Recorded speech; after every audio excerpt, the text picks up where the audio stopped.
National Weather Service in Wilmington, North Carolina has issued a severe thunderstorm warning for portions of Williamsburg County, Georgetown County, until 4:15 p.m.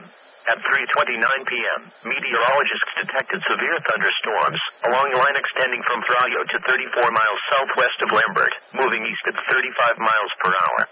Prepare now for damaging winds in excess of 60 miles per hour. Some locations in the warning include Thrayo, Andrews, Lambert, Sanpit, Georgetown. Report hail, down trees, limbs, and power lines directly to the Charleston National Weather Service at 1-888-383-2024 when it is safe to do so.